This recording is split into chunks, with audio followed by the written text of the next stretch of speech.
Greetings and salutations, everyone. My name is Featherhoof. And my name is CarnagePanda. And we're back for Anime Talk Summer 2019 for week 6. I cannot believe that we're already halfway through this season. I cannot believe it. I cannot. I will not. I shall not. It just feels like it's going by so quick this season. I could not. Like, I don't know how you feel, but... I honestly, it isn't until you see the number that you're just like, oh, it is halfway over. What the hell? I think from my viewpoint is because I got, like, utterly enthralled within Bloodstained and, like, lost 2 weeks of my life. So, maybe that's why it's all going rapidly. Yeah, I can see that. That is a fantastic game. Whew. Go buy it. Do it. But we're not here to talk about games, even though that is the major focus of this channel. But this is called Anime Talk. And until they make an anime of Bloodstained, which please do that. If you're watching this, Iga, pay someone to do that. Make a good anime. Oh, yes, a good one, not just any anime. Make a good one. We don't want an Angels of Death. No. If you would give Bloodstained to one company, one anime producer, who would you give it to? Probably Wit. Yeah. Really? Yeah, Wit. Because they did Attack on Titan, and they're doing Vinland Saga this season. Yeah. I would give it to them, because the only other thought I had was to give it to Kyoto Animation, and everything they work on is just totally on the other side, bubbly, cheery. I could not see them doing it. Well, we do have some things that actually exist, though. They aren't hypothetical anime or wish list anime. There's actually real anime that we watched. Yeah, there is. So we're gonna go ahead and rank and talk about those animes. So starting our list off in the dumpster tier this week is the MILFsekai. Well, I mean, I wouldn't say dumpster tier. I mean, I have like one word to describe this show this week. Okay. And that was boring. I couldn't get out of this show fast enough. I don't know what the hell they were trying to do here by sending them to school to get SP. We were not sure what it means. Not just SP. SP points. SP points. Yeah, they had to put the redundancy in there just to nail it home. But, while we went and got some money from the ATM machine. Yeah, the ATM machine. And and earlier today I had to install a new NIC card on my computer, and I don't have much to say about this because it's devoid of the humor that it had. They're really nailing home this idea that every one of the mothers has mama in her name. Like, I can't even remember what the previous one it was that was Wise's mother. I can't remember. But she probably has mama in her name. Well, I can almost guarantee it. The town in which they go to school in is Maternia. Yeah, Maternia. It's all mother stuff, and mom puns left and right. Not even good mom puns. No. They're almost becoming dad jokes. But they're mom jokes. That's... The irony there is amazing, actually. I'm serious. I didn't pick up on that. Like, oh my god. That just broke my brain. Now that I've said that, I wasn't even thinking that during the show. I was just like, man, this is boring today. So what was the gimmick? What was it trying to do? Or rather, what did it give us? Not rather what it was trying to do. What did it give us? It gave us 2 new characters. Whatever the fuck her name was. I can't remember her name. Media? Yes. Yeah, so Media and Media Mama. Yeah. Guess which one is the mother? Tell you what, 10 million points if you get it right, and punch yourself if you get it wrong. Yeah, so they go off to a school that is supposed to get them away from overbearing mothers, except the overbearing mothers are there anyway. Yeah, because it's like, I guess, like, the way the system is set up, because the mothers are all super powered in this world, the kids aren't gaining any SP or ability, leveling up at all. So I guess they can choose to go to this school to get skill points. So my first thought is to tell your mom to stop killing everything, and this actually brings me on a hilarious story, because usually when I'm leveling characters up in RPGs, I'll like take them out of the party, or if they're in a really annoying state where they won't let you take them out of the party, I'll just kill them off. Right. So I was sitting there one day, just typing on the internet, going, ha ha ha ha, this is so fun, which is what people do when they're on the internet, you know? Sure, of course. And my nephew, who was staying with us, was over there playing Xenosaga. And good game to play. I just looked over and I was like, what are you doing? Because he's like killing his characters off. And he's like, yeah, I'm just feeding them hemlock. And I'm like, why? And he's like, you used to do this, so I'm just following by example. And I'm like sitting there trying to remember. I'm like, I did that? And I was just like, it blew my mind at the time. I was like, yeah, I just feed these characters hemlock, which is a very dangerous plant. Don't ever eat it. No. And they killed them off so that one character could get all the skill points. So, and I usually do that in RPGs when they get like, like a character leaves the party or whatever. Kind of severely unbalanced. And they get under-leveled or whatever. Yeah. Because the programmers are like, yeah, they only get 75 or 50% of the party's experience, where they're not in the active party, which actually drives me completely fucking insane. I'm with you on that, yeah. Because you get characters, and they used to do that in old RPGs a lot. Yes. The older, it's just like, oh god, I can't stand this.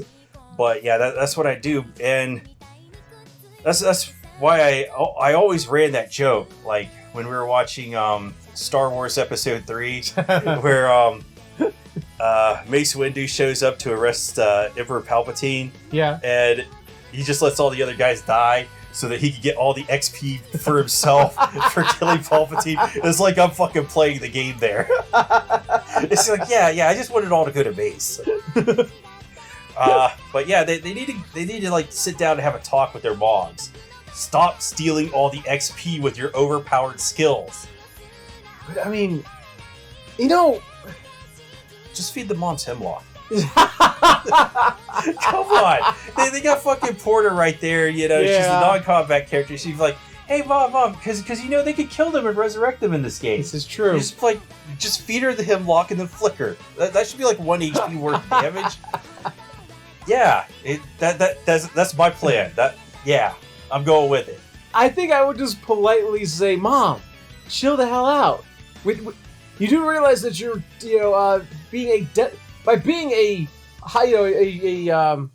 an asset to the team, you're also being a detriment to the team. That's very true. That's very, very true. And then this whole episode was a waste, in my opinion. Yeah, because it's just, literally, we went off on tangents because there's nothing to talk about here.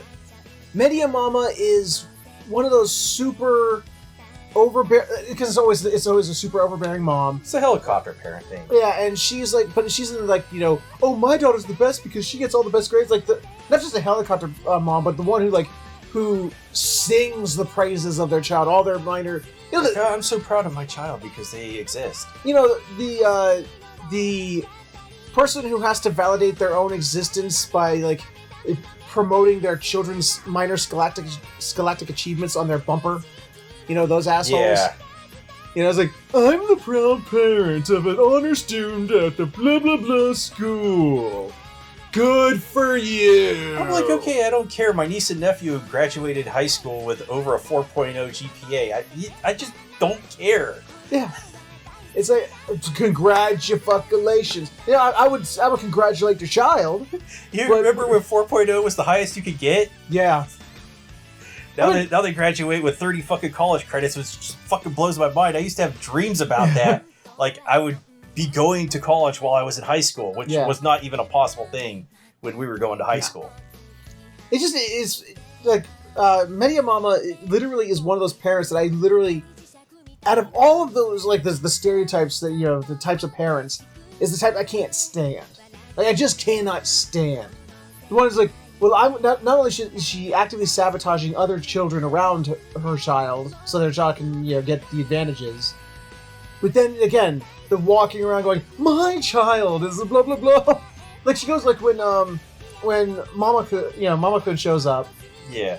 And she's all, it's like, oh, hi, I'm Masato's mother. Is like, oh, I'm so sorry for you that your child is in the same class as my perfect, awesome child. It must be so hard for you. And it's like, oh my god. You do bring up an interesting point because at that point it's not about it's not about Medi anymore. No. It's about the mother's ego and it's just entirely about her. Yes, exactly. Well, my child is doing this, so I look super. No, that's your child stuff. Yeah, it's like those toddler than Tiara motherfuckers. It's like, ugh. I just contrast this to how my mom was when I was a teenager. She's like, I got to go to work. Take care of yourself. Like I remember distinctly before I went into junior high school, she used to wash my clothes for me. Yep. I don't know how long your mom did that, but one day she just took me down there before 7th grade started. She's like, this is how you use the washer, this is how you use the dryer, you do your own clothes from now on. And I was perfectly okay with that because I wanted to do it on my own anyway. Yeah. And I constantly begged them to just let me stay home. I'm old enough. I'm 12 years old. Like, no, we're not leaving you home, boys. But eventually it's just like, yeah, we don't care. We're sending you off to summer camp. We want you out of our hair. Go away. So, the episode, though, of Mommy Isekai, it, I don't know what to say. Like, literally, because we didn't really have fun. We didn't laugh, really. We just... Like, I'm trying to think of a time, I'm trying to think of, a joke that happened in this episode that made me go, It didn't. I'm kind of feeling like I hope that this is just one of those episodes where they missed the ball or whatever. Like we watched Gabriel drop out and what was Josh and Chan, or they just had episodes that were just blatantly not that great. Yeah. I'm hoping that it's just one of those dud episodes that did not land, and not we're going to completely lose our way and this is going to fizzle out now. I mean, remember when we watched Josh and Sean, there was a time, there was 3 weeks in a row where it was just not good. And we were like, is this show, did it turn into crap? Yeah, then they came back with that one episode that was just so gut-bustingly funny. Yeah. That we were like, wow. So I'm back and forth. I'm hoping Mommy Isekai, pulls it together.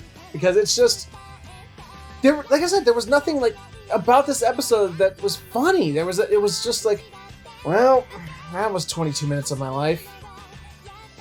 So with that... I don't have anything else to add to that. With that, we're going to go ahead and just move right along, because this was... You know what? You're right. I rescind my rejection to your statement. It was dumpster tier. Dumpster tier. Wait. Commodus does not like this show. Wait. Actually, no, isn't it? Wasn't it in the Roman Coliseum the thumbs up was the bad one? I don't know. I don't care. I don't even think they used a thumbs up. They just killed everybody. Okay. So that's what they did back in the Roman, the old days. Yeah, the good old days. Back when we were, back when we had to speak Latin and wear togas. We were young, supple squabs, But that was Myth of Milfsakai, and we're going to go ahead and move right along to the next entry on our list. This week on Dr. Stone. I was worried. At first. I was prepped to be pissed. It started off, I'm like, God damn it! But it got good. Eventually. Because what we started off with, we just picked right back up in a flashback. We're still in the flashback, the unnecessary flashback for the first, 7-8 minutes? I don't understand what's with all this flashback in this show. It's like they don't even want to take the time to do the last week on Dragon Ball Stone. Well, no, not that. We're still in the how Senku coped before. It's just rehashing everything we know, though. You've been saying, we don't. You don't need to see this. Just get on with it. Just stop showing us this stuff. It's like, we don't need to see this. It was told to us. We figured out that Siku, you know, knows all this shit Yeah. about how to get out of the fucking stone, but you keep beating us over the head with it. Yeah. But we're suffering brain trauma now. I mean, there was... Okay. In full fairness, they did start to allude to something of importance when he's like starting to try and figure out what makes the difference between why some people, like, you know, he was still flesh underneath the stone, but then some people, when he looks at some of the broken statues, he realizes there's stone throughout, and it's like starting to set up that mystery of something for him to solve. But did we really need 6 episodes to... Again, if this whole bit about, you know, Senku breaking free from the stone and being on his own was at the beginning, you know, if it was told chronologically... Yeah, if it was just told chronologically straight through. I would have no problem with this. But right now, it feels like it's just, you know, we need to grind everything to a halt for information that you literally told us. So we have to see it, you know, be told again, but this time visually. I don't get the reason behind it. But this isn't the whole episode, and it actually gets really good. I actually do like this, because Senku, wouldn't you know it, the main character is alive! He didn't die in the 5th episode! Holy shit! The only thing is that he just needed to crack his neck the whole time. This was what the whole show was about. It was about a guy with chronic neck pain that has like this one joint in the back of his neck that just will not crack. I don't know if anybody out there ever has that problem. Like, you just have to pop it and it won't pop. Not here. And you know, you would feel so much better if that would pop. But no, you're not going to get the relief. Yeah. But Shishio brought the relief. He tricked Shishio. He's like, man, I just cannot get this joint. If I had some dude who was just brutishly strong, he could pop this vertebrae or whatever, and I would be great.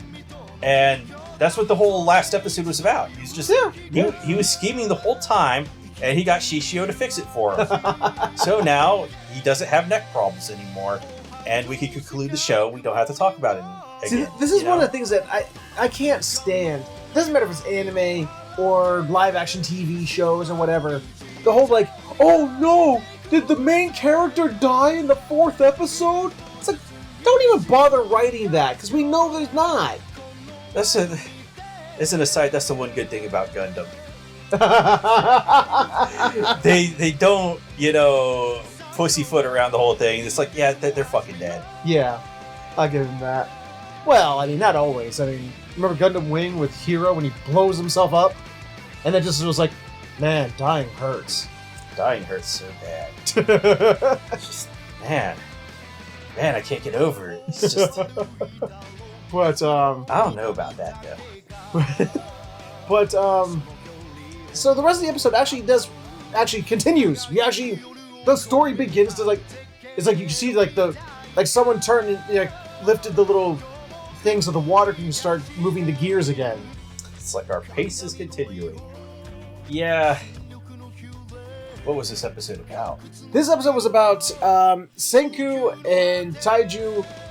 Well, Senku and Yuzu, actually. Yeah, Senku and Yuzu. Come up with a plan. Scheming. Ooh, sorry, not plan. No planning here. There are no more plans. Everybody is scheming from now on. Mm-hmm. Their scheme of... They're the bad guys. Mm-hmm. Yeah. And he's going to use the what would you call it? I guess Shishio's knowledge that he is dead. He's going to use it against him by having Yuzu and Taiju join his nation that he's going to build of children. This plan has about a 0% chance of success because Shishio is going to look up in the sky, see the shape of the clouds, and be like, Senku's still alive. He is still alive, that fucking rat bastard. I should have known better. Yep. She's just gonna peek behind the Dungeon Master's board and see and get all the metadata. He's like, I see that Senku's still alive. That's not cool, Dungeon Master. And the Dungeon Master's like, so what are you gonna do about it? Wait, have you been cheating this whole time? You're not supposed to know that Siku's alive? And it was kind of a. I did get I really got this touching scene where they're walking. They walk their separate ways, and after usually shows off their little flag for their stone nation, has little flowers and the a very phallic looking spaceship. Yeah, I was about to say that does not look like a rocket. That looks like a penis, kind of like the Amazon logo does. Yeah, so he walks over and usually was all talking to Taiji, you're pretty stoked about this whole thing. I thought you guys would have been a little more, emotional about it, but I guess that's just one of those things you guys have, the way guys interact with one another. And then Taiji just suddenly goes, and he can't hold it and starts running back. He's screaming. Can't hold what in? His emotions. Oh, I thought you were gonna say he had diarrhea. No. And he's like, this cracks me up. He's like, he sees Senku 2 cliffs over. He's like, Senku! Oh shit! I'm not supposed to be screaming out loud. Because you'll hear me. So, it doesn't matter if she showed here or not. I've already explained the bullshit reasoning he's gonna come up with. But what I found funny is Senku or Taiju, he's trying to, convey his feelings to Senku. So the best nonverbal way he could do it is white power. It was, yeah. It's oh my god, what are you doing, bro? What are you doing? It's no. Siku's like, but then again, I don't know that guy. I don't know him. But then again, after 3,700 years, can you still claim too soon? Yeah, probably actually, but still. And Senku, and then again, this was actually Senku, the emotionless, deep, logical guy. He actually does a little emotional symbol back. He actually takes his little splint that was holding his neck straight, and he ties the flag to it. He's just yeah. Yeah, so Siku's gone off to build his nation of science and logic and everything with the people that he thinks exist. Yeah, the ones who answered their smoke signal. They don't actually know yet, but he's going to go off and find a reason with them so that they can build all sorts of stuff like guns and Gundams and stuff so they can combat Shishio, which they're going to need. Yeah, with the hope that they haven't met Shishio yet. Yes, with the hope that they haven't met him. Meanwhile, they meet with Shishio. One girl meets with Shishio. She's like, the chick you've been waiting for. Yeah, so she meets him and she's like, Shishio, blah, blah, blah, fuck you. And she's like, I saw what you did. I saw you took a girl hostage and you killed the sorcerer. The something sorcerer, the sorcerer something. I can't remember. The sorcerer supreme. There we go. Yeah. You killed the sorcerer supreme. You motherfucker. The world doesn't need some asshole like you. I'll go kill you. And she actually starts whooping his ass. Well, not really. Keeping up with him. She's actually able to keep up with him until the shirt comes off. Because then the shirt comes off and he's just like... His shirt was already off. He got it exploded off, remember? No, she came at him and he tried to dodge a little bit and then he threw the shirt off and then... he just flexed his shirt and it came off. And I was just waiting for the moment where she just stabbed him and he just took it and then flexed his pectoral or something. And she was like, I'm fucked. Yeah, well, even more inhuman. He just he grabs the dagger. Grabs it. With his he does a blade grasp with his 2 fingers. Which, okay, I would dare anybody to do that. Try to do that and come away with your arms. Didn't Mythbusters actually disprove, bust the myth of the whole blade grasp thing? You needed to bust the myth. They actually did an episode that actually proved that it was bullshit or something, I thought. Nobody's gonna fucking grab a sword blade with their hands. That's the dumbest. Okay, in movies it looks cool as shit, but if you're basing your reality off of shit that they do in movies, I know you're gonna have a bad time. You're gonna have a bad time. Definitely gonna have a bad time. But Shishio's just able to go. Ka-ching. So, and then he punches her into a tree that then causes it to explode. And then falls on top of her, which does not crush her. Because apparently she left a body-shaped hole in the ground. Yeah, this is confusing. Did he intentionally punch her into a shape, like a body-shaped hole in the ground? These are the questions that need to be answered. Because Shishio was actually having a little internal monologue going, I don't need to kill her. I mean, this... I mean, we don't need to even think about, you know, questions that are actually out there, like the Millennium Prizes, or you know, forget about the Stokes Xavier, you know, blah blah blah. Yeah.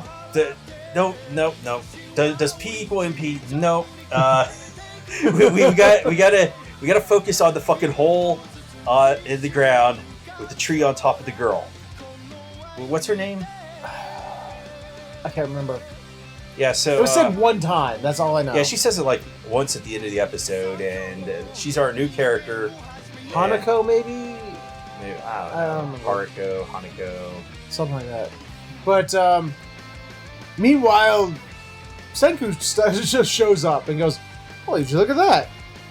There's a chick underneath the tree. I'm going to save her." And he starts questioning her, and she's like, "I got time, I'll just sit here. I ain't going nowhere." So he literally begins to build a pulley system from, I guess does he cut down another tree to make the pulleys, so that the wheel parts of the pulley? I don't know. I don't know where he gets these from, but he actually builds a very sophisticated pulley system and just commits an act of sorcery and just lifts the tree off of her. Plausible. No, with pulleys. Maybe, I don't know. I'm not questioning his he was doing plausibility. some mathematicians with magics. Yeah. And yeah, he's a mathemagician. All I know is That's is his that sorcery. All I know is that it just kind of cracks me up a little bit. Like, after he saves her, she gets up and goes, "Well, I don't know about this rhythm and whatever the hell you were talking about. All I know is that I think I'm hot for you." Yeah, she announces to Senku, "I've got a lady boner for you, man. Mm-hmm. I need you to stick it right here, right now." And that's the end of the episode. Oh, there was one bit. Shishio, using his masterful deduction skills, realizes that this chick he's being tracked. Yeah. He realizes, well, not that. He realizes by fighting with this chick, get this, okay?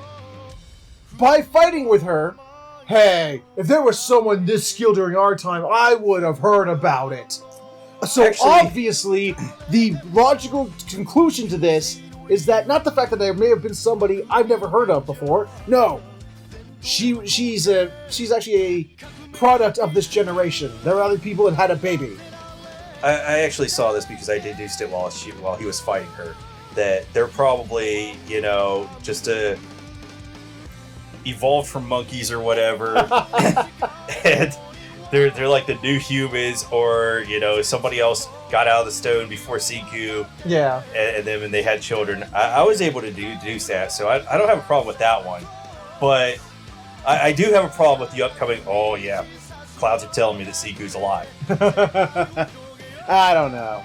But that was Dr. Stone this week. Like I said, a vast improvement over last week. Because, you know, we moved the plot along. We did move the plot along. And I was happy about that, and it actually went into a direction where I'm like, ooh, I can't wait to see next week's episode. Unlike last week, where I was like, ugh. Yeah. I feel like the kid with the melon on his head is going to be a cannibal or something. Yeah. I just feel it in my bones. I'm using my Shishio sense. Well, we'll have to see. We'll have to see if the Shishio sense is... Instead of Spider-Man's spider sense, he has his Shishio sense. He can just fucking deduce anything. I want to call it the meta sense. Yeah, so if you figure out anything in your life using your Shishio sense, just post a comment down below. And in the meantime, we're going to go ahead and move right along to the next entry on our list. Let's talk about Astra, Lost in Space. Please, I would love to. Last time, Olgar was about to murder Luca. This time, he blows her brains out. Her brains out? Or his brains out. Or their brains out. Okay, so I did posit this theory way back when show first started. In Because the annals of history. In the annals of history, I used my Shishio sense to divide this one because I was watching the well, they put it in the ending in the first episode. Well, the first episode we had this discussion. I was adamant after the first episode. I was adamant that they said her at some point that Luca was a girl. And then the second episode, I clearly they're like, he. it's a he. Okay. Maybe I was wrong. I was wrong. And I was arguing this point with you because in the opening, for every woman, they do an ass shot, except for the little girl, because that would just be creepy. Yeah, but this is Japan, though. So yeah, the age of consent in Japan is 13, but they have state laws that supersede that, which most of them are like 18. Yeah. So it's not as bad as you might think. Look. In my defense, it isn't like I'm getting this kind of information from like a third-party source. These are anime drawn and written by Japanese people. That's then being broadcast to the damn world. Okay. So, there's the idea that I can come away with certain ideas about what they're into is not exactly, unfounded. We know what they're into. Tentacles. No, that too, yeah. So, yeah, anyway, I did posit that theory, Luca's probably a guy? But we've got our actual answer here is that Luca is a dick girl. Well, Luca is really neither. Luca is intersex? Well, this is a biological thing. I did some reading on it when I was a teenager, which by no means makes me an expert because I learned very quickly that biology is not my cup of tea because I took biology 2 in high school and I was like, man, I cannot feel this at all. It's not for me. I can tell you what a latissimus dorsi is and a serratus ventrilis because that was on every single fucking test. And if you did not know what that is, you're a fucking moron. Yeah, they're around here somewhere. But is this like when you just started labeling shit on the biology test, Grey Poupon? Okay, so the organ inside the frog does look like fucking Grey Poupon. I'm not gonna lie. You can quote me on that. But I don't know what the fuck it's called though. I'll tell you what, this is actually my first, as far as I can remember, I've watched so many things throughout my life, I honestly, stuff slips the mind. But this is the first time I can remember actually being introduced to an intersex character.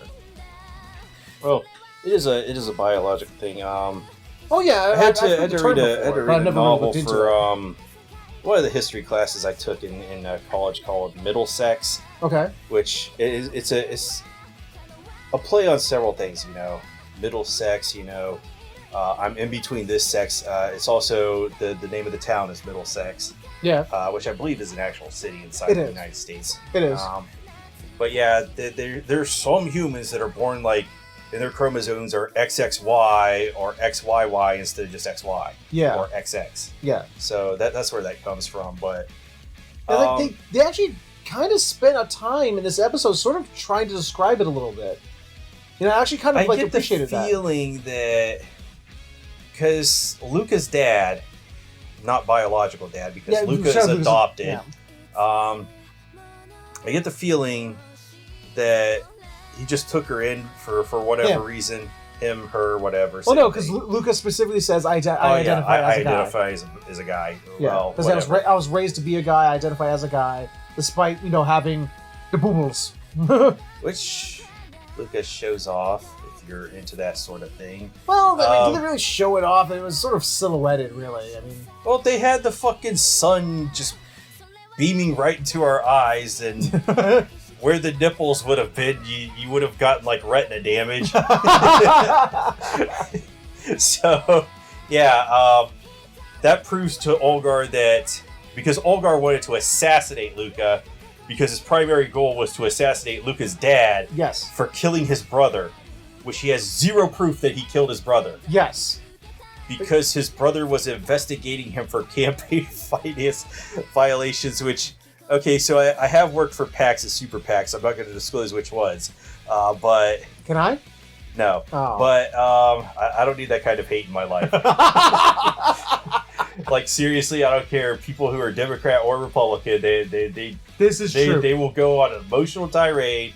If you have like a Trump or Hillary bumper sticker on you, you're going to get your car vandalized. Well, it doesn't matter. I mean, look at what happens whenever brief tangent. Whenever there's a Republican in office, Democrats lose their minds. Whenever vice versa. whenever there's a Democrat in office, whenever there's a Republican in office, Republicans are all like, "Hey, you need to support our president, okay? Yeah. He's our president right now." And meanwhile, the Democrats are all like, "Ah, ah." But then you flip it. There's a Democrat in office. Democrats are like, "Hey, guys, we need to support our president." This guy, the Republicans are like, Ah! Obama killed my puppy. How dare you! Oh, un-American! Birth certificate! Birth certificate! So it doesn't really fucking matter. Yeah, so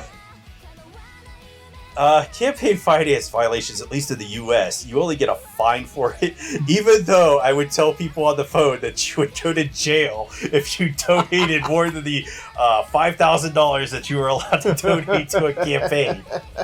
I was like, no, people will go to jail for that. You can't do it. It was always good fun. Oh, I bet. But yeah, it doesn't make any sense that they would literally kill Ulgar's older brother. Yeah, at least in the United States, you're not going to get killed because you have a campaign finance violation. You're going to get fined, and even, in some cases, the FEC, the Federal Elections Commission, cannot fine you, depending on how your PAC is formed. See, it's just, it's one of the things that they did show that was just like, oh my god, but they showed both, like, Luca and Ulgar's families, the way they treat them. Ulgar's dad is a fucking asshole. Yeah, because after Ulgar's brother dies, they show a scene of him literally looking down at little kid Ulgar and going, "Why couldn't it have been you? Should have been you." It's like, whoa! I want my older son back. Whoa! I wish it was you who had died. Meanwhile, Luca's family, they adopted Luca because they were having trouble conceiving. Then after they adopted Luca, sometime thereafter, they end, of course, going to the doctor one day and learning of Luca's intersexness. Yeah. I guess after that, Luca's dad then decided to double down and make sure, that's it, gotta conceive, this ain't working. Yeah, I gotta put my dick in you and you gotta pop out an actual kid. I didn't like the way you put that, but that's probably the way he said it. But, so that Luca has a younger brother, and as far as... I can see a Japanese guy saying that. Yeah, probably. I can see it. And as far as Luca's dad's concerned, it's like, nope, I got one son over here. It's this one over here. You, I don't know what the hell you are. Yeah, so Ulgar wanted to kill Luca because apparently they're not elected over there. They just passed down their political power dynastically from father to son. And it would make him sad. And yeah, it would make him sad to lose his firstborn son. And that's when Luca just gives out all his secrets. And Luca's like, you see these tits? I can prove it. It goes to the firstborn son. I'm not in line because I'm intersex. Male and female, intersexual. Which, according to Luca's dad, is not a real man. So Luca's like, it's my brother who's going to inherit the family political... This is fucked up. Actually, there was one thing that Luca said that just made me go, oh, I don't know. There's no joke to be made about it. It's just, it's a crazy, powerful sentence. He's like, you know what? It makes me sad to know that my dad, wouldn't be sad if I died. And yet at the same time, I wish that he would be sad if I died. So this does tell a different story from the last episode when Luca's dad was like, it's tearing me apart. Well, oh yeah, you mean the look he gave? It's tearing me apart. Yeah, no politician would ever fucking say that. He obviously did not mean that, and he shouldn't have said it in the first place because he's a politician and he has no heart. But then, as the tensions start to die down a little bit, well, the emotions are still staggeringly high because, I mean, Olgard, like, breaks down, just, like, he drops the gun, but he just starts screaming, because he has all these pent-up emotions he doesn't know what to do with now. And, and Luca's trying to, like, I think Luca, like, was on the verge of trying to comfort him or something, and, everyone's like, oh, okay, no one's gonna get shot with a gun now. Kanata sort of notices, is it just, the sun's not setting, but the sun's setting. What? They had an earthquake beforehand. Oh, that's right, yeah. They had an earthquake, and I didn't quite register it, but... Me either at first. This is one of my greatest fears, is to be near a beach or whatever. Like, I used to be deathly afraid of tornadoes, and I kind of got over that. Okay. I studied them a lot. You mean after one hit you? Well, that was really... No, long before that. I'm messing with you. I studied them a lot, learned how they formed, blah, blah, blah. No longer scared of them. Did get hit by one. Yeah, I've actually been hit by a tornado. It's a really weak one. EF0. Did like 0 damage to the building. I'm actually imagining like a little anthropomorphic tornado that came up to you like...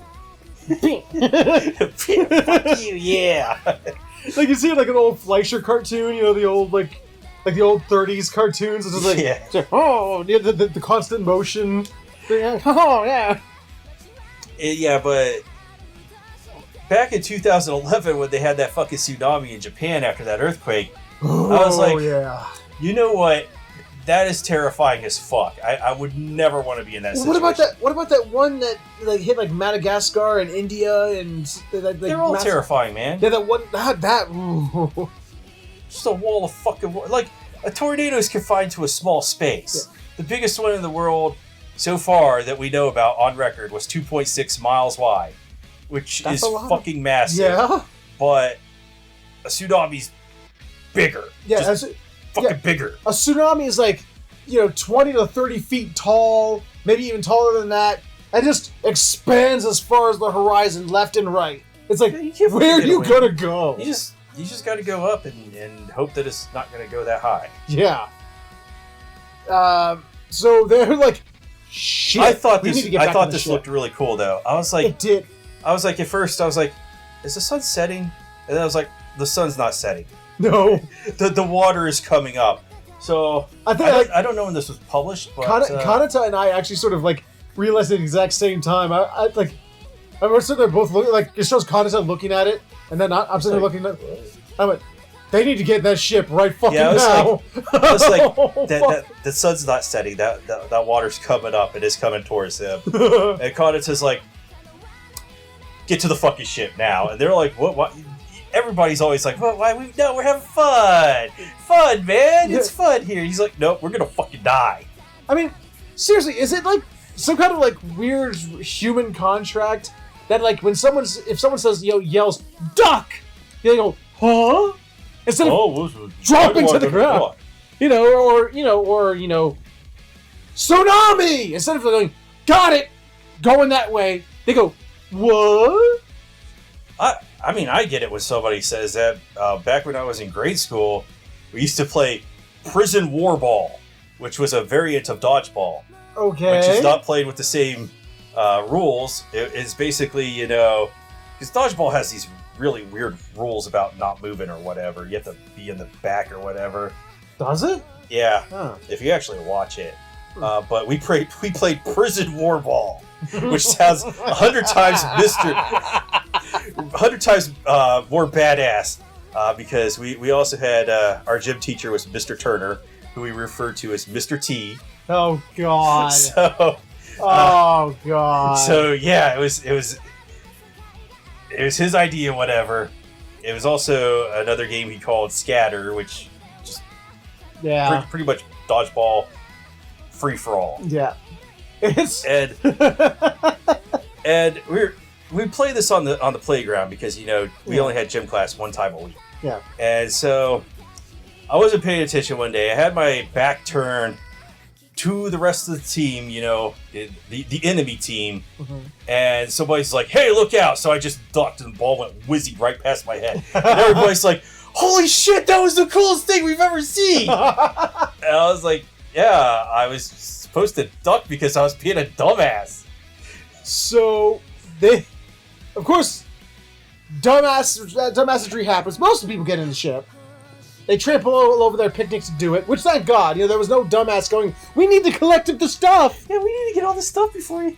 But luckily, there was no dumbass there. They were all like, got it. We see it, got it. We're going in now. Yeah. I don't know when the manga was published, but have you seen Interstellar? Yes, actually. I don't know I love that if movie. they like copied it or whatever, but they have the same scene in that movie. When they're on the planet that has the water on the surface around the black hole. Oh, yes, they do. Yes. That was my first thought. I was like, as soon as it clicked, oh, that's a fucking wave coming for them. I was like, this reminds me of Interstellar. I love that movie. That's such a good movie. Until the end. I like the end too. The end makes no sense. Don't care. I liked it. Anyway, yeah.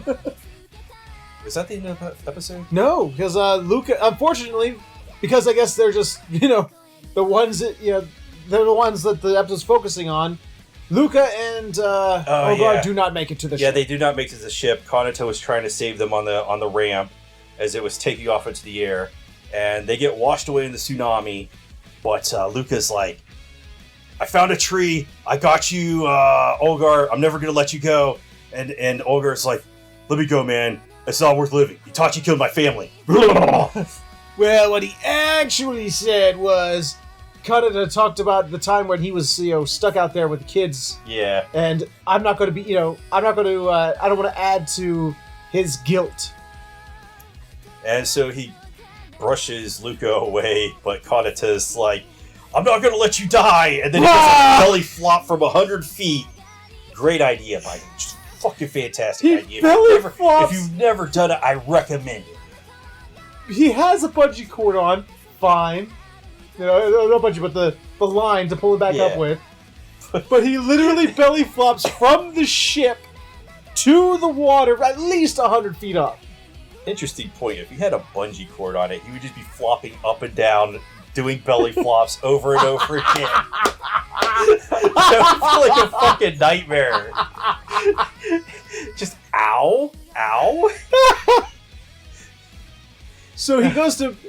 This I kind of found funny. At first, I was like, I was of two minds of this. When he's pulling Ulgar up, he's like, "Luca, you good?" He's like, "I'm good. I got the tree."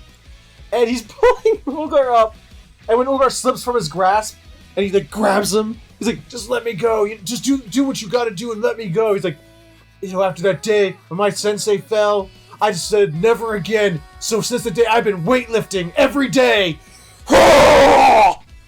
He's been watching the Dumbbell Show. It just lifts him back up into his arms.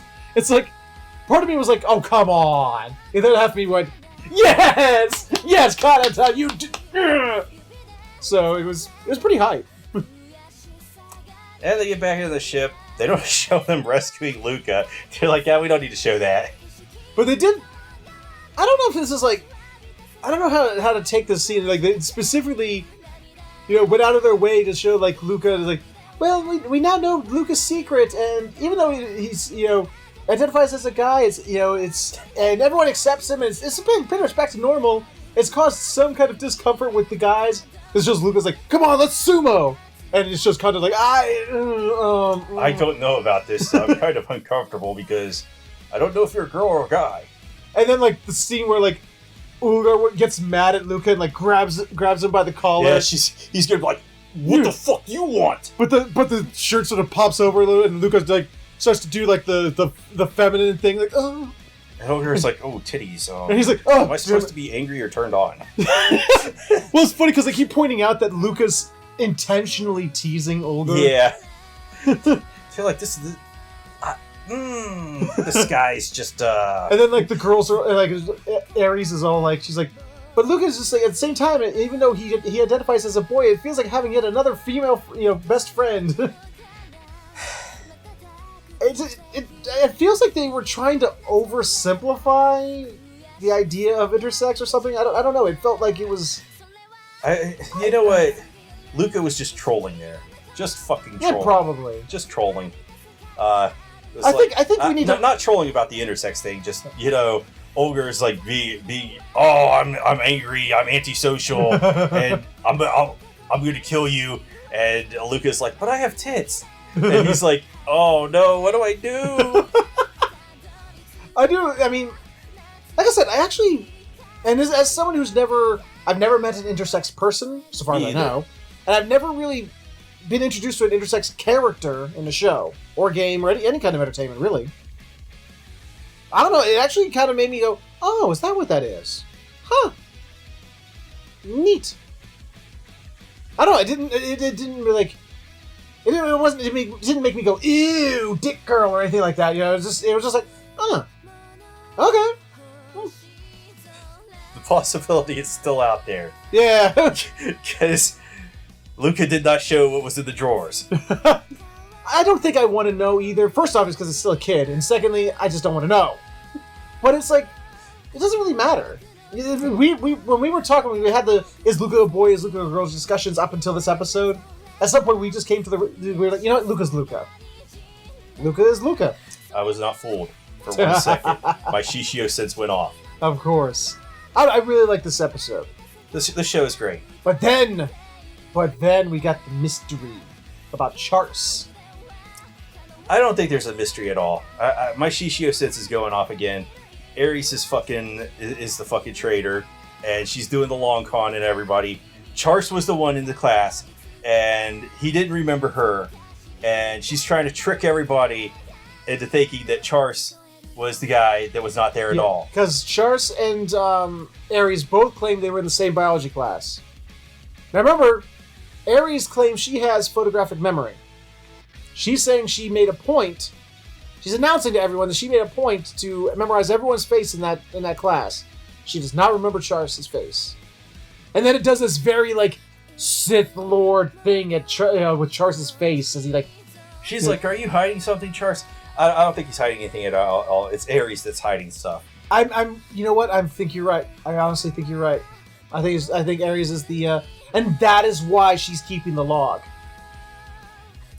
Now, one thing I want to point out as to why I think Ares is the traitor and is tricking everybody is because Charse was talking about the biology class he was in and the teacher, and he's like, I don't remember anything about some headband, but was it Kitieri who had talked about that? Yeah, she'd already brought that up. She brought up, yeah, whether Ares had that information before she started talking to Charse, telling them. So you think she was doing the whole like those the psychics, like John Edwards and all that shit? Yeah, she was doing. Oh, I picked this up from you, so like the cold reading. Cold reading, yeah. Yeah, I think that's exactly what she's doing. She's fooling everybody. She's the real killer. It's well, at least a traitor. I wouldn't say killer, but she is. I think she's a stone cold fucking killer. She was gonna like leave them all out in fucking space, and I think she like fucked up somehow. Excuse me. I don't know, because like the show went out sort of goes out of its way to show her as the klutz and the the person who drops the ball. Of course, so you would never suspect her. But then there are those times, like with the time where she's like, "Oh, I have the photographic memory, so I know that if we go this way, we'll get out of the forest and we'll get to safety." Well, like they pointed out, the traitor's life is on the line too, so yeah, she doesn't exactly want to die because you have that what do they call it, the survival instinct? Yeah. So yeah, she doesn't exactly want to die. She wants to get out of there alive, and she fucked up somehow. But she was supposed to get everybody else killed. I just had another thought. What? Remember when the ship lost power and it was plummeting? That same episode is when Ungor found the case in the utility room with that turned out to have the gun in it. Very cyber futuristic gun, by the way. In that same episode, when they were like, "Oh my god, how are we going to find blah, blah, blah, blah," didn't she say she was also in the utility room and found the wire, the cable there? Oh, I remember seeing some cable or whatever in the utility room.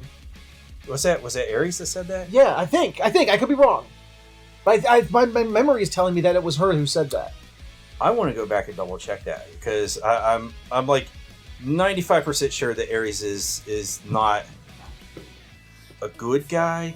Because what if she planted the gun there? That's how she saw the cabling there. I don't know. Again, all will be revealed. It's under the exception that she did say that. I think she said that. Now watch this blow up in my face and me be totally wrong, but Yeah, I just feel like it's fucking Aries. well, we'll see. We'll find out. But we need to move on. Any final thoughts of this episode? It's fucking Aries, man. It's fucking Aries. Yeah, maybe. We'll see what happens. Until then, let's go ahead and talk about the next entry on our list. Vikings! Number 2. So, can you use your Shishio sense to figure out what number 1 is? Anyway, on Vikings. Yes, we, on Vinland Saga, get the continuing journeys of Thorfinn. Yes, Thorfinn. Because he's now a part of Askeladd's crew. Just as you predicted. Yep, where he's... All according to plan. All according to plan. He now is like, oh, right, I'm gonna get that duel that he promised me, by doing something great on a battlefield. Yeah! And they get to England. Yes, England, the place they have been raiding and pillaging mercilessly because Vikings. Because Vikings. And he gets his first look at the after effects of a battlefield. Just, dead bodies and rotting corpses and just... it's interesting to watch him see his first battlefield and just go... Blah, blah. Nah. Never mind. That was way off point. So, yeah, like any other tangent we've done today has been on point. So there's a pitcher in baseball. Okay, never mind. Yeah, then we're going to go ahead and move right along. He vomits on the field while he pitches. What did Papa Shango from the WWF change careers to a pitcher or what? I can't remember his fucking name, but it was just like fucking pitch a ball and then like... Do you remember that? Did you ever watch wrestling? Yeah, I used to watch wrestling. Do you remember Papa Shango? No. His special, move, like everyone has their special move, like The Undertaker does the thing, and Hulk Hogan does the thing, and his special move was to do voodoo. He did voodoo, and then he would grab their bellies, and then the wrestler would go, blah, blah, blah, blah, blah. Oh my god. I used to watch that shit for years. Yeah, we did. And the kids would be like, wrestling's real. We were so dumb. We were so dumb. I always knew it was fake. I'm just saying in general. Wait, did you actually think it was real? There was a time when I was little. Because I was introduced to it with WrestleMania. It was in the single digits. One of my uncles had a WrestleMania party. And I was like, what is this? And I just was totally enamored with it for a little while.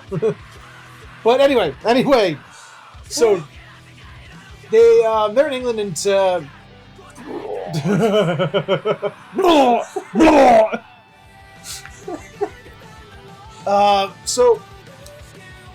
they're to meet some kind of Dane contacts to get hired to work in this war, I guess.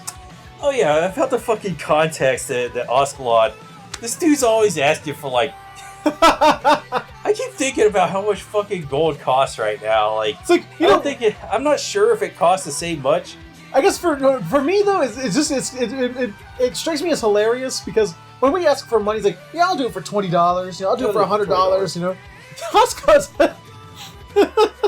Imagine if someone came up to you and said, yeah, I'll do that for 7 pounds of gold. Imagine yeah, I'll do that for 7 pounds of $50 bills.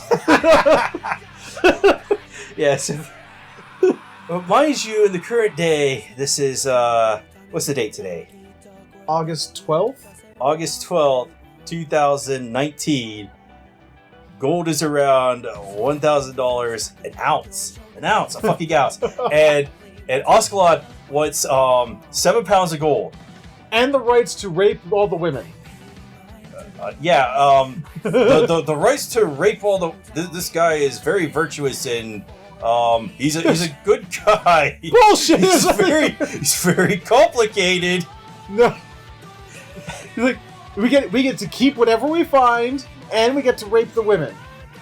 Very good guy. Yeah, good guy. Very good. Yeah. So then...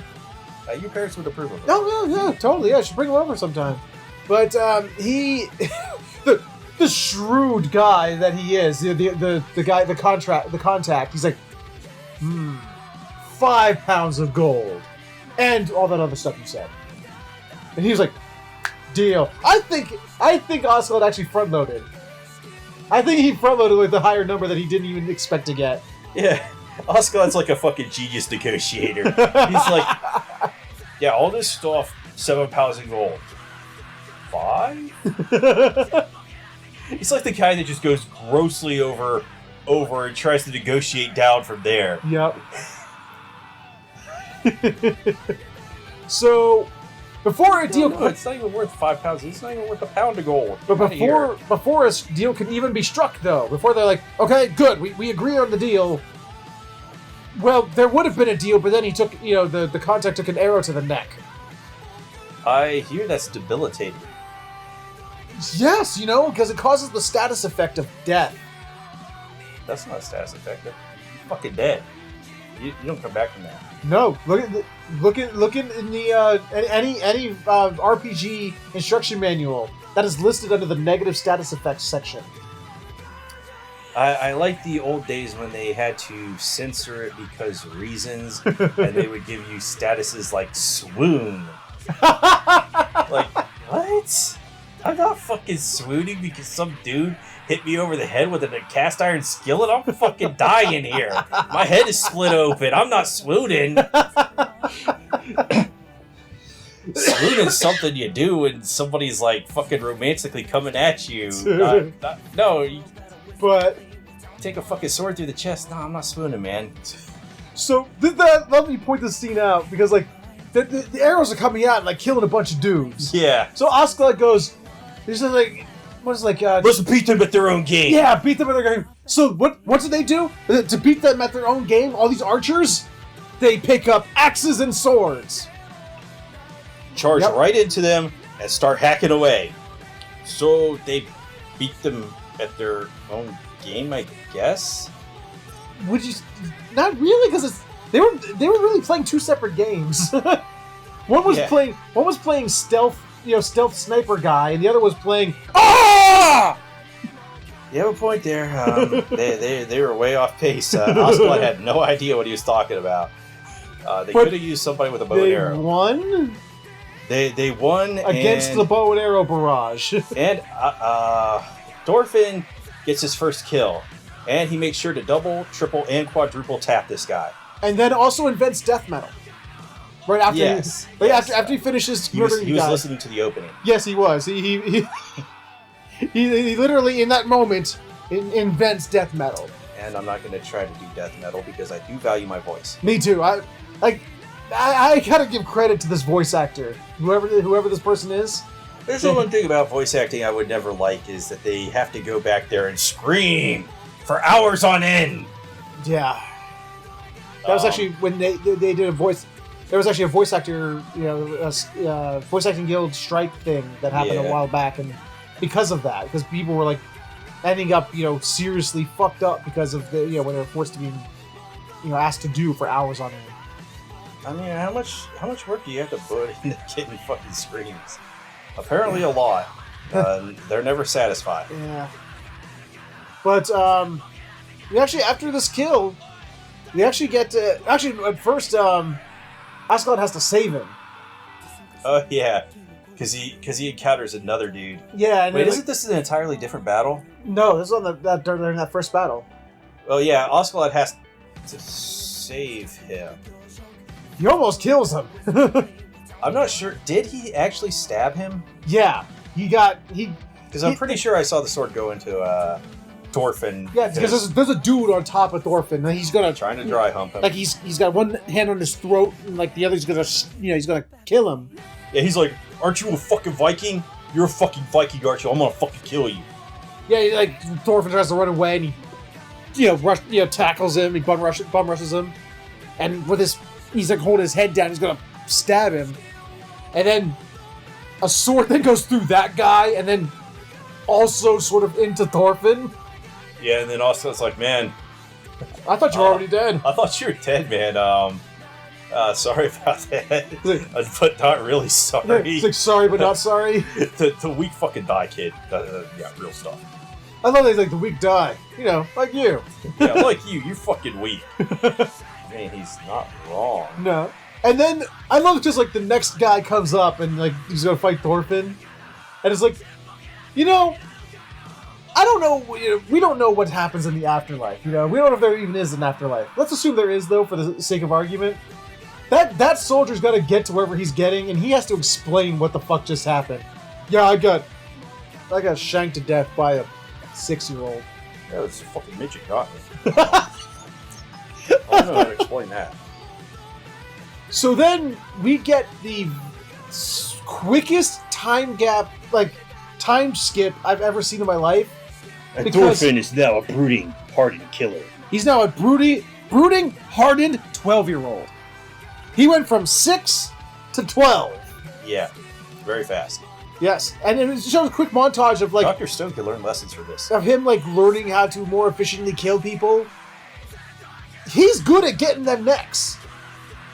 This kind of reminds me of... That one guy was like going to kill Oscalot from behind, and you just see flying dagger go through the neck. Kind of reminds It's me of that damn. section of The Last of Us that you go through as Ellie. Oh yeah. Since you can't brutally abuse people with your fists like you can with Joel, she has a knife and she just pokes everybody in the neck like 13,000 times until they die. Yeah, but which when is more efficient because it kills them. more efficient, and because when you start to learn who those people are, you go, yeah, they deserve that. Speaking of which, I watched my little sister play through that entire game without using a gun, just rushing up and killing clickers with her bare hands. You can do that? Yes, Really? yes. No shit. Yes, I've seen it done. And I was like, did you just fucking punch a clicker to death? I was like, what? Wow. Anyway, Vinland Saga. We this week has Zombies just are part of Viking lore, aren't they? been, no. I don't think so. But Frost giants? anyway, Undead Frost giants? anyway, it is Jormungand? Niflheim. Yes. Open the gates of Niflheim. More souls await. For those who are fans of Valkyrie Profile. But so Thorfinn is now really good at scouting. he even has like, you know, the preteen attitude. It's like, I ain't fucking doing that. You ain't my dad. Get the fuck out of here. What do I gotta do it? And then Oscar said something. I didn't understand it. He went like this, like he was gonna cut his head off or something. I didn't understand it. I didn't get. Was he threatening him? Was he Probably. reminding him? Yeah. I was confused. He's like, I'm gonna fucking kill you if you don't do it. And then Torben's like, fine. Fine. I hate you, dad. Fake dad. So his name's Fadad, Yeah. like Floki. I'm gonna get you just like I'm gonna get fake Loki. Fake dad. Fadad. For dad. It's just F dad. F apostrophe dad. Fadad. No, there's not even an apostrophe. It's just for dad. That's how you pronounce it for dad. So he goes off scouting, and he kills some dudes. He sort of takes an arrow to the shoulder and some dog attacks, and gets another dagger though. So he has 2 daggers that are literally. Which, I might point out, everybody in this world has to put arrows on their daggers so they know which way to stab, to put the pointy end in. Well, I was just about to say, like, it literally it's the exact same blade, but with a different grip and what's the part between the grip and the blade? I can't remember off the top of my head the word for it. But it was literally the same blade, though. But it had arrows on the blade. Both of them did. They literally had. They were the exact same There's blade. arrows. These are foolproof daggers. Even an idiot could use them. Just stab that way. Unless, Don't stab. Oh shit! Well, wait. What if he was holding it the wrong way? Like, oh, the arrow's pointing this way. The arrows are Okay. pointing this way. Okay. Yeah, if you have an underhand grip on, that might be problematic. Or unless you're doing this, you know. Yeah, you get the ice pick grip. Yeah, But never look but at. you might have to shake yourself. But he gets found by I love it because we get this scene of this grandma telling her granddaughter about like, this government sucks. Yeah, this government sucks. I'm an apologist for the Vikings. And then they find Thorfinn. Like, okay, I really want to know how. Mom, that kid is sleeping in the river. I want to know how Thorfinn got into this position. Now, one might argue, okay, he floated down that river. Where he was on that log in the river was at least 3 feet above the top, the water level. After watching my dog sleep, I don't question these things anymore. Because he's just like, he's above water level, like sort of dangling off the logs. Like, it's like, what the hell is happening here? Yeah, after watching my dog sleep, I don't question this shit anymore, because imagine if he's sleeping on this couch. Yeah. And like half his body is just dangling off the edge of here. That's how he sleeps. So He sleeps on his back, dangling over. Like, he just, it's like, I don't understand. And then, like, the times he falls off, and then he wakes up and he's like, the fuck? And then he goes back to sleep. Well, what follows is, I'll be honest, I was confused at first. Apparently, the old woman and her granddaughter, or daughter, is it mother-daughter or is it grandmother-granddaughter? Same thing. Okay, I just say mother-daughter, actually. I think it was mother-daughter. I guess they were speaking different languages. Like, they were speaking English, and Thorfinn was speaking Danish, I guess, or whatever he speaks. Yeah. Norwegian or sound like Japanese. Yeah, so they're both clearly speaking Japanese, and then having to every once in a while put in like a little like flavor text to say like, "Oh, I know you can't understand me, but sort of thing." I know you can't understand this Japanese, but yeah, you can't understand my Japanese. So, she even lies to a soldier who comes in. He's like, "Oh no, this is my son. This is my son." Yeah, totally. Yeah, John. we're looking for this kid. He's murdering everybody, and he looks exactly like that. He looks just like that kid. Little Johnny here never did anything wrong. Is that your kid? Oh, totally. Yeah. Mm-hmm. Well, he's about that size, so look out for someone that size. Yeah, somebody his size is just. Oh man, he's terrible. Look, somebody who looks exactly like that. Look out for someone who looks exactly like that. He could he could be that kid right there. Just look out for him. Yeah. So, to repay their kindness, he grabs a piece of wood that's on fire. I guess in English tells them to run. Actually, now that you bring this up, they have a fucking fire going in the middle of their house. Yes. And they're not fucking suffocating to death. I don't know. I'm not.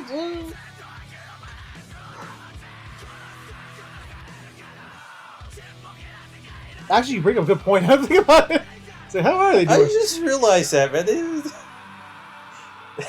Well, Thorfinn solved that problem, though. Thorfinn solved that problem. He picked up a piece of the burning log, I guess in English, told them to run. To just run. And then sets a random cottage on fire at the beach to signal the Askeladd's Vikings that they to land. Which means they've been doing it the whole time. How has this mother and daughter survived? I don't know. There's no chimney. There's no fucking chimney. They're just lighting fires right in the middle of their house. That has no windows open. They're just... No windows. They're not open. Yeah, they were. No, they're not. Yeah, they were. No, they're not. Uh-huh. You're wrong. I'm not. They're... How? No. How? Okay, we're moving on from that. We're moving on now. They should have been dead already. They should have been dead. Trust me, if they're not, they want to be. Yeah, so Thorfinn goes down and lights a fire, and tough guy in the horse shows up, and he's like, I knew that was the kid! I knew it all along! Damn it! And he and 3 other guards engage in combat with him. And Thorfinn, the 12-year-old... Thorfinn, the 12-year-old... murders 4 fully grown and trained soldiers. You don't know if they were trained. Yeah, they couldn't have been trained. They got killed by a 12-year-old. They must not have been. You're right. They must not have been. They got killed by a bloodlusted 12-year-old. And it actually, like, the point of the episode was to show Thorfinn getting hardened, you know, and he doesn't care anymore, you know. He does care, though. That's what's great about this ending is that it then shows, like, when Thorfinn sees because the old woman comes to see what's going on and sees him fighting the guards, and when he's forced to kill the guard, and he watches the look on her face when he does it. Now, was the old woman actually a figment of his imagination? That's the question. Because they were lighting fires inside their house with no chimney. That ends when it showed the masses of... There were more Vikings storming that beach than there were on the boats. It's a boat of holding. Apparently there were. Because they've got Vikings inside their seats so they could hide them. Because it shows Thorfinn watching the waves go by, and it's, you know, to go kill the men and rape the women. And the old lady is just there in the crowd, and all the crowd's going around her until, you know, she vanishes. And she's not there anymore. Ooh. But the comb is there. All broken. All broken. The one that she used to get the fleas out of his hair. Was she a figment of his imagination and he was combing his hair the whole time? Maybe. And he bullshitted his way through the guard? He's like... He had to have a charisma score? Yeah. He had fucking bluff. And the guard came up and he is like, hey kid. And he's like doing some, what do they call it, ventriloquism? And he's like, there's no kid here. There's an old woman behind me. And he's like, yeah, there's an old woman. Hey, old woman, is this kid yours? Throw yes. Voice. He's like, okay, just look out for that kid. So that is my most plausible explanation, is that Thorfinn bluffed the guard, the woman and her daughter never existed, and Thorfinn took a log out of a house that was going to burn down anyway. And that was pretty much the episode. It shows him, like, after she disappears, his sad, you know, worried eyes go back to being, you know, dead killer eyes, and he just sort of gets in line with the group of Vikings running towards... goes off to murder and rape the women. There we go. And that was when the episode ends. It is 5 pounds of gold. At least his share thereof. I guess if you have to split it between a bunch of guys. Yeah. Well, according to Oscalad early in the episode, he has like 100 men, supposedly. There were more than 100 men that came on. Yeah, there were. So, but excellent episode. I love watching this transformation of Thorfinn. It's fucking amazing. And watching this little bit of innocence, the little bit of, you know, because he's like, when he watched the old lady watching him kill, you know, he started to remember, you know, how Mary's like, what, you know, of his he's parents. Like, you know what, I have to do this to survive, but our way of life just sucks. Yeah. It just sucks, man. He's starting to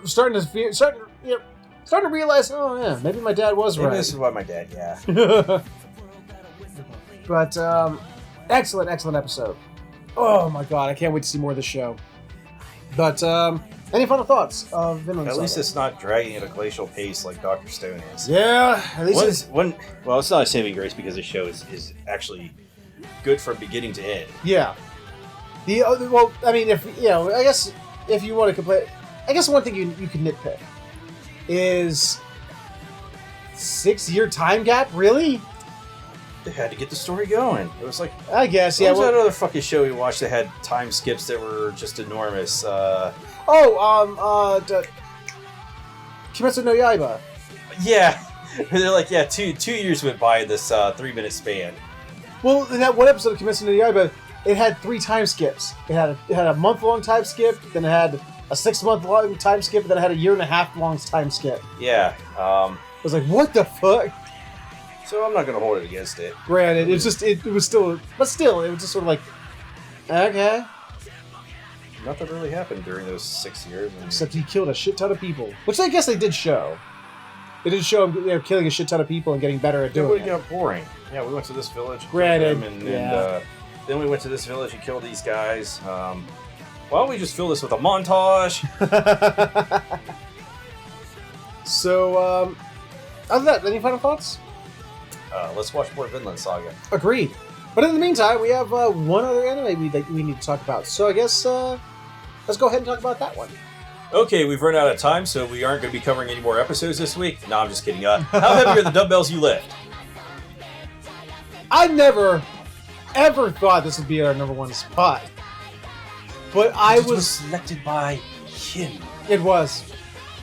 You know, me, the one who went, I don't want to watch that show. And he went, no, we gotta watch the show. Do we have to? Fine, I guess. We're both equal parts of the show. You get to pick what you want to pick, I guess. God damn it, this show cracks me the fuck up. This was the best episode of Dumbbells by far. Absolutely. So what happened? You tell me. It's incumbent upon the Featherhoof. I'll say incumbent on me? Yes. Oh. Well, fine, I guess it's your turn. Since you liked it so much. Now, the second half I didn't care for as much. But the first half was far and above so awesome that it made up for the lackluster second half. So we do have a new character. Yes. I don't remember her name. Xena. Oh, was it Xena? Xena. Warrior Princess? No, that's a different Xena. Oh, okay. We got Xena the Russian. Xena the Russian. She's from Russiaville. And loves to quote Putin. Or, as they say, poutine, which doesn't really mesh because poutine is a food. Like, I've never tried it, and people say it's always the shit. I'm not the biggest fan of gravy. That's it. All it is. Okay, so we have a joint around here called the Hot Dog Shop. They sell chili cheese fries, and we have chili cheese fries here. Mm-hmm. It's chili cheese fries without the chili and cheese, but instead with gravy. Oh! And therefore, poutine is the greatest thing ever.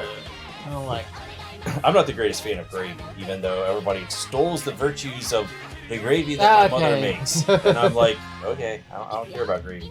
But dumbbells had nothing to do with gravy. It had to do a lot with arm wrestling. Yes, arm wrestling, which... This cracked me up. Okay, you know what? I've gotten over the fact that she was able to punch a punching bag off the ceiling. Yeah, she has a hidden strength that nobody knows. Specifically when she gets motivated by her materialism. She's a materialistic girl. She's a Barbie girl in a Barbie world. No, that's a Barbie Girl by Aqua. I was just being stupid. Material Girl by Madonna. That's more fitting. You know? Yeah. I'm a material girl living in a material world. Gotcha. Yeah. So. So she really wants this sound system for her home, but it costs 98,000 yen. Well, of course, $9.80. No, it's more like $1,000. I know we're making the joke. It was $20, but yeah, I've always wanted a sound system myself. But then I looked at the prices and I was like, no. I look at the thing that sucks. Like, if I ever got a sound system, maybe a sound bar. It's like people with those sound systems. Like look at my. Obviously, you guys can't see as well as he can, but look at my studio. I couldn't put that anywhere. So, like when we were watching animes in the early 2000s, the place we watched it at, the guy had a 5.1 surround sound system, and back then I was like, man, I wish I had a 5.1 surround system. Now they've gotten up to what, 7.1, 8.1, I don't know. 7.1 as far as I know, unless there's something beyond that, I don't know. Which is just adding more speakers. I don't know. But yeah, I was like, man, surround sound's so awesome. I wanted that. Mm-hmm. And then I went to the stores looking around and I'm like, that price is not awesome. No. Not at all. So whoa. So Hibiki is kind of, she's like, oh, I can't have it. Man, because I can afford that. And by coincidence, the Silverman Gym is now going to be holding an arm wrestling tournament where the winning prize money is 100,000 yen. Which is exactly as much as you would need, minus tax, which I'm assuming the Japanese have to pay sales tax. I don't know. on the sound system. she'd be able to get it because she has a job. Yes, but she says that her job, like all the money she makes from her job, like Her gym membership and all the food she eats yes. takes it all up. Which is like, damn, how much she eats? But so they're like, all the girls are like, just play for oh, I've never done arm wrestling. Is it different than arm sumo? Let's go ask Machio-chan, Machio-san. And then he's like, he like starts to, talking through the finer points of it and stuff like that, and teaches them, and like brings out the arm wrestling table thing. He's like, this is how you do it. And like, Hibiki and her friend, I know it was not a Kimmy because she got sick and she did. She was going to do it. She was there though. She was going to do it at first. It was the boxer chick. Yeah, the one who likes Arnold Schwarzenegger. Yes. Schwarzenegger. She's like, okay, this is for fun, we're gonna do the thing. I got this. She's like, okay, you ready? And then, 3, 2, 1, go. BAM! And Hibiki wins resoundingly. And the animation. I love how they changed the art style. Yes. It looks like I was watching a fucking JoJo episode all of a sudden. It totally looked like it. Actually, I think they even made a joke about that, didn't they? Wasn't this the show where they made like a joke, it was like a JoJo episode? It could have been. Oh my god! Because I thought you made a comment like they even used JoJo music or something right there or something. That was something entirely different. Oh, was it? Yeah. Oh, okay. Oh, okay. That was okay. Never mind. I got confused with something else. Okay, never mind. Now I know what that was. But they all have like these super serious, like super like defined, drawn faces with like the action lines and. I mean, they have done it before this show, but they got really serious with it in this episode. And like we actually made the joke, like we've been looking through the thumbnails for the past couple of episodes. Yeah, it made it look like it's a serious battle shonen. And they're like, from here on, this will be like a battle manga. That's how the story's gonna be told. Like, I love it when Hibiki goes up against Machio. Yeah. Like Machio just like in his battle manga drawn style is like. Duh. And everybody knows Hibiki's fucked. She's not gonna be able to beat Machio. And like she has like this thing, it's like this feeling. What is it? It's like being forced down by a mountain. Yeah, she's like, I'm being crushed by this mountain. And then Machio beats her. And then he has this moment to reflect. He's like, I had to get halfway serious with her. Machio, funny, she's like, I had no chance at all. I tried my hardest. It just wasn't enough. It's like, oh, it's Machio. It literally was an adult versus a child. Machio just easily, it's like, Machio-san, you okay? I mean, you totally just whooped her, and without even having to break a sweat. And it shows him his hands like quivering a little bit. I had to get somewhat serious. That girl's pretty tough. And then I love it gets to the day of the tournament. He's like, yeah. The thing is that the turnout wasn't as big as we hoped for the female bracket, so we only have one round. Yeah, before we get to that, though, that kind of reminds me of the time we were, a bunch of us were fooling around in the mall. Yeah. And those grip machines they have? Oh, yeah, those things. I hate those things. And we were like, just fooling around, and everybody's like, let's just throw like, they're like, what, 25 cents back then? I don't remember. No, they're probably like $10 now. Yeah. And you and another friend were squeezing it and could barely move it, and they're like, and then you guys were like, okay, CarnagePanda, go do that. I don't care if I expose my name, but you're CarnagePanda. I'm CarnagePanda. I was like, okay. I wasn't even taking it seriously, and I just put it in. And I was like, and the thing went straight up to whatever Superman or whatever it was. Yeah. And you guys were like, ha ha ha! You used that hand to masturbate. I was like, God damn it, you guys! Even when you win, we can't let you win. Yeah. But so we get introduced to our new character, Xena. Yeah, Xena, the Russian. Xena, the Russian. And she's going to be the arm wrestling opponent for our Hibiki. Yes, because, like you said, not enough people had signed up for the women's division. And I was halfway expecting for the other competitor to be Machio showing up in drag.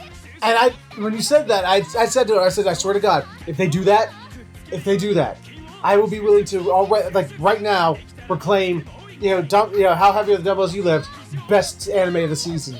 Yeah, so if Machio had showed up in drag to defeat her, that would have... But no, Xena shows up and is like, I've got this, I'm going to defeat Hibiki. It's like, Hibiki's all like, I gotta do this so I can win so I can win the money so I can buy my surround sound, set. She's like, I got this. And then Xena's all like, I've got my own reasons for doing this. I need the money. It's like, oh no, she's got a reason too. He's like, because I spent all my money to get here. So I need the return fare to get back. Which why she needed $100K to get back. That's crazy. Yeah, it's $1,000. That's an expensive ticket. Apparently, Jesus. But so they square off. And it's just this like serious moment, like they actually I do love they do this like long drawn out interview thing with Xena, where she's trying to like talk about like the ways that one would win in an arm wrestling match by like wrapping the arm around or doing the things or whatever. Yeah. And so you just can't win with brute force. And then it showed like they're like, okay, and I agree. I love Machio-san's like, and I will be the referee for this match. And Xena's like, why is he naked? Well, why is he naked? Why is this guy always naked? He's like, 3, 2, 1, and like Xena's all like, I got this, I got it. And as Machio's hands go up, the arms don't move. Just boom, and it shows like I'm actually being challenged. It shows Xena's perspective of Hibiki. It's like the frozen tundras in Russia. Yeah, the Siberian tundra.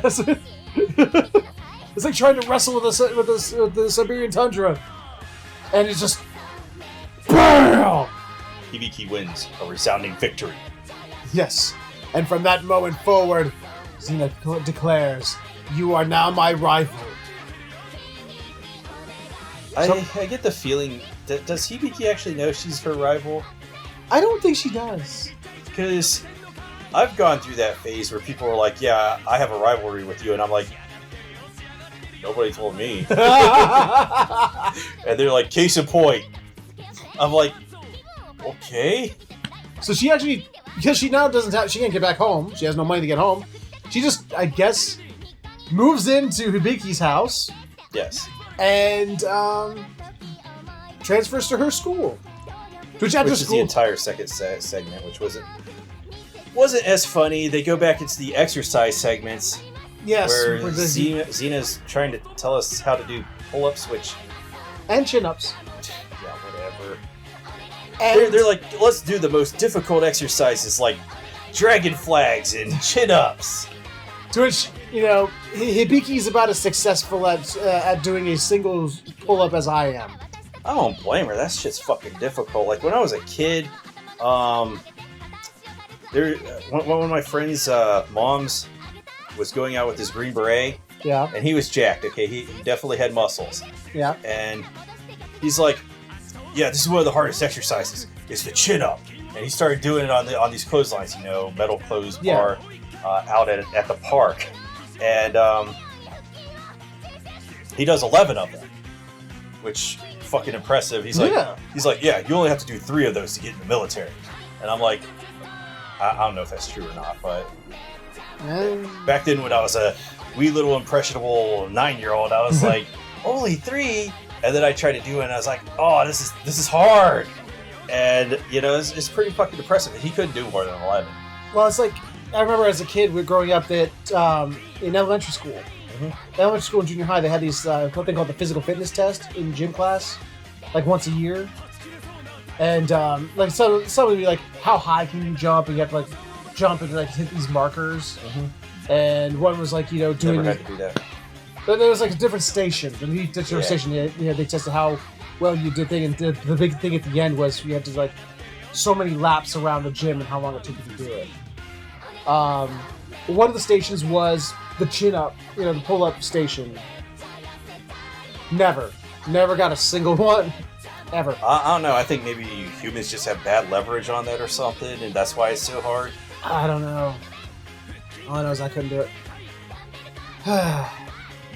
But, I mean, in Hibiki and Xena's defense, most women are a lot lighter than men. Yeah. And if they have the upper body strength, you know, they don't have to lift like 180, 200 pounds. But I did love the cheat pull-up. Yeah, just cheat, man. Just cheat. Whereas, like, I guess it's like, I think called the angled pull-up or something like that. Just lay your body down so you don't have to pull everything up. And yeah, it's like you put you're like resting on your ankles. Like, you put the ankles, like, under and past the bar, so that you're sort of, like, at an angle and just sort of pull yourself up that way. So it's sort of like a reverse push-up, really. something like that. Yeah. That's what it sort of looks like. But it's I don't know. That doesn't really look like it would do anything. And it probably does. It's probably some science or something. Like, oh no, that actually trains out this, that, or the other muscle. But it looks like it does look like a cheat. It looked like a heavy cheat. Like, it's like when you trying to do exercises, but you're not really doing them. Yeah. You just like, I'm kind of trying to sneak through. I'm doing a sneaky on you. You know, like when like when I was in ROTC briefly, like they would actually sit there and watch you when you did the push-ups or the sit-ups. Like, you had to, like, when you did the push-ups, you had to go all the way down and all the way up for it to count. Yeah. And if you didn't, you're like, one. Yeah, because you're not doing it right. You got to start over. Well, no, it's not start over. It's just like, it's like, 1, 2, 3. Let's say you get to 15. You should be able to do more than 15 push-ups. But still, just to give a number. And you start screwing up at 15. You're starting to get weak. It's like, 15. You do it again. 15. 15. And you're not doing it, going all the way down, or not, not completing a full rep, I guess? I don't know. ROTC sounded like it was a pain in the ass, man. I don't know why you ever did that. You get up at like fucking 4 in the morning. College tuition. Oh, yes. Yeah. Super expensive college tuition, I guess. Yeah. I forgot that's why you took that. But, yeah. So... Which was actually cheap. But, yeah, it's... Whew. It was a good episode, though. Mostly the first half. I mean, the second half... The thing that made me laugh for the second half was Xena's constant callbacks to Putin. Yeah, so... She was like Vladimir Putin propaganda central. And the one thing that cracked me up was like it showed Putin standing there like naked and like ripped, and there's like a bear like looking like it's giving him a hand job. So I was like, what the fuck? When this originated, it was like 2005 or 2006 when I first saw these pictures of like Russians spreading around this rumor that Vladimir Putin was wrestling bears, which is bullshit. Oh, sorry. It looks like that's. Hold on. I think I'm catching that cough you got there. Oh, hold on. Bullshit. Excuse me. So. Oh man. Yeah. It's definitely bullshit, and they'd have like I don't know. It's like a photoshopped photo of Putin with no shirt on, with a fucking polar bear in a headlock, and I was like, what? Who's it? That sounds like that literally sounds like a screenshot out of like an up-res screenshot of an old Street Fighter 2 Zangief ending or something. But that's this picture that they keep going back to of I don't know. Did it say Comrade Putin? Oh, what did she say? No, Commander. Might have been Commander. I don't know. Commander Putin, which was obviously Putin. I think that was just the. I don't think they were saying Commander Putin at all. From what I was listening to, they. I think that was just the Crunchyroll translator taking liberties, like they do with JoJo stands. Oh God, that's awful. Those like are awful, yeah.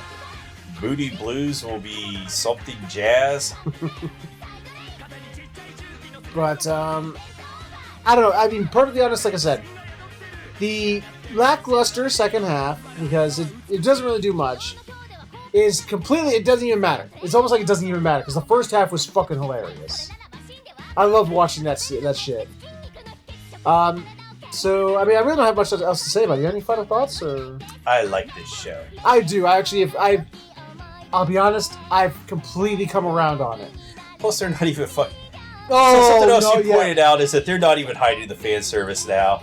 This episode, every episode is sort of like, oh, come on. This episode is just like, I have no words. It's like, why are you even bothering covering it up with like a neatly covered elbow or something? They're naked. They're naked. And then they legit something right out of Yuri Kuma Arashi. They have Akemi and is it the teacher? I think it was the teacher. Just like snug, right on next. Like the gate is just oozed. You're like, yeah, they're probably scissoring. Yuri approved. Yuri approved. Yeah, definitely approved. But it was just naked. It's just sort of like, okay, all right, we get. When they were explaining like the different, the different muscles used in arm wrestling. Oh yeah, because for some reason describing the different muscles needed in arm wrestling requires the girls to be naked. Requires Machio to be naked, so life requires Machio to be naked. Oh, I just remembered because after Hibiki wrecks Xena in the thing. Oh yeah, that's her like she actually does like the Machio thing because when Machio wrecks her, his whole jumpsuit just disintegrates. He's like, boom! All of his clothes just tear off. You just BAM! And the clothes boom! Like he's a fucking magical girl. Yes. But when Hibiki wrecks Xena, Hibiki's starting to get it. She's starting to get it. BAM! And like this, like all of this. Just shreds off of her. She's like, yeah, and they're like, you gotta get a new shirt, Hibiki. She's like, what? Why are my clothes all fucked up? Oh yeah, that's right. She's like, yeah, I can afford my surround sound stereo system, my theater system, yeah. And her one friend, the boxing one, is all like, after you buy yourself some new clothes. And she's like, what? Why? Oh, when did this happen? That reminds me when I was taking fucking karate classes when I was a teenager. The first karate gi I had. It's anecdote central with you today, isn't it? Since I was still a grown boy, I was growing and getting bigger. Yeah. Even though I was getting smaller at the same time because I was losing weight, but my frame was getting bigger. Yeah. The first karate gi had so many fucking holes in it because it got too small for me to contain me. Sure it did. Uh-huh. And then they ordered me a bigger one, and I didn't rip that one up, but that first one, man, I shredded the fuck out of that gi. What? You buying this? You buying this? Come on. I wish I still had pictures from back then. With my fucking crazy hair and everything. My sensei loved my hair. Your Dr. Stone hair? Yeah. My fucking... I was taking karate classes and I had my fucking Dr. Stone hair. Just imagine me with my hair fucking on end. That's exactly how I was when I was like 17. And my sensei's like, I love your hair, man. I fucking love it. And I'm not kidding. He fucking cursed during class. He's like, I fucking love your hair. No, I'm not laughing about that. I'm actually laughing about what I'm going to do when it comes to editing this episode. I've had that hair before, so I don't care. I don't care. If I didn't have a fucking bald spot back here, I'd still be letting it go up on end. Anyway, that was How Heavy Are the Dumbbells You Lift. I can't believe I put this at number 1 this week. I still can't believe that I enjoyed it that much. I think it's because our other comedy just let us down so hard. But this one's so good. It is. It honestly, truly is. It's so good in so many ways. So any final thoughts? Let's keep watching this. I agree. Let's definitely keep watching this for scientific research. Yes! Totally scientific research. Mm-hmm. Yes. Not for, watching back and getting some screenshots, but totally for scientific research. Mm-hmm. I'll probably just fucking totally forget to edit screenshots. No, don't send me. I cannot put those screenshots on fucking.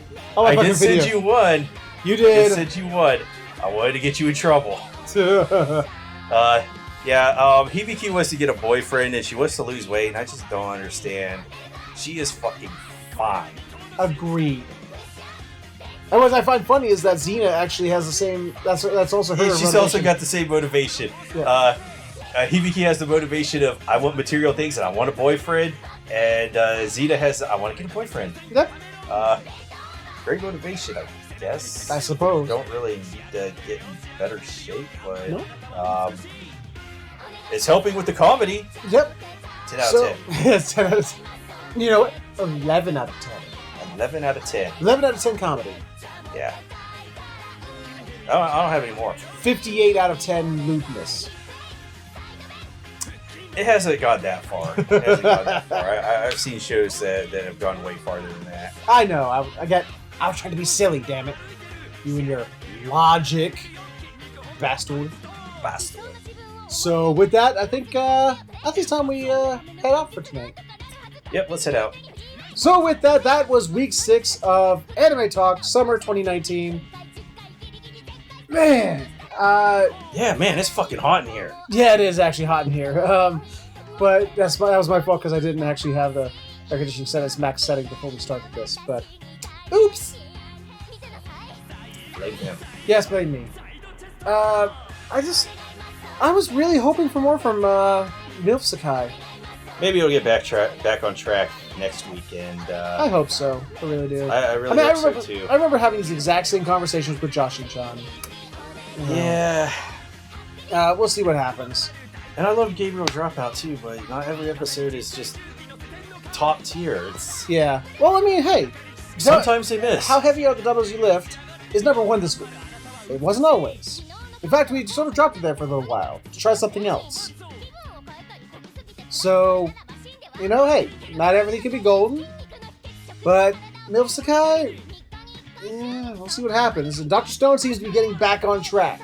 So long Hopefully as it stays on track and doesn't keep its glacial pace. Yeah, so long as they don't pull like a Naruto and like have to stop like hey, we're in the middle of a war and this like, climactic scene is happening. Hey, let's go back in time and find out how the first Hokage met Madara for the first time. For fucking 4 months. Yeah, the Naruto anime was really bad. No, that was the manga. Dude, no. It didn't bother me when it was in the manga. In the fucking anime, they just did filler fucking shit forever. Well, I mean, the anime did add that, like, when they all got sucked up in the tree. It was like two fucking years of filler. Do you remember where they started having all these dreams and shit that were never in the manga? In the manga, well, they were there. They were there, like, each one had a panel for it. Just panel. But they never went as far as they did in the anime. Yeah, it was just a still. Just a still for each one, like, for some of them. And then it was like 2 pages, and then we moved on. The anime, weeks, just following each person's different little dream. The only Naruto filler episode I ever want to go back and watch, which I didn't know it existed because I didn't watch it for... No. I already... The mask one is in the first... is in part 1. I know, but I'm talking in part 2. You mean Shippuden? Yes. Shippuden. Yeah, we're which doesn't actually exist. It's just whatever. Is the one where they put Mecha Naruto in there. Oh, I didn't watch it. I didn't watch it because I'm not that hot on filler. Yeah. And they did like 2 years straight of filler, and I just completely dropped the show at that point. And I didn't care. I think I know what you're talking about. I think I've seen clips from that. And people like brought it up. Yeah, there's Mecha Naruto, and I was like, what the fuck? But yeah, it's so long as Dr. Stone keeps it on path, keeps the movie the forward momentum. I swear to God, if we get fucking Mecha Dr. Stone as a doppelganger, he has to fight or something. Actually, that would work here. That would work here. What, Shishio builds a Mecha Dr. Stone? No, he's like Siku. Seku builds his own mechanical doppelganger, and it backfires on him. Doesn't stop it. Okay. But yeah, Osher was fantastic this week. Vinland was fantastic this week. How heavy the doubles you lift was fucking hilarious this week. So it was a good week. It was actually a fantastic week. So we want you guys to let us know what you thought about this week of animes. Your highs, your lows, whether you agree with us, disagree with us, any of that jazz. And whether you like this episode or not. And you can let us know with a like, comment, subscribe, share it, or you can click on the annotations for other videos we've done. Thank you so much for watching. We will see you all next time. Next time. Next time. Nailed it.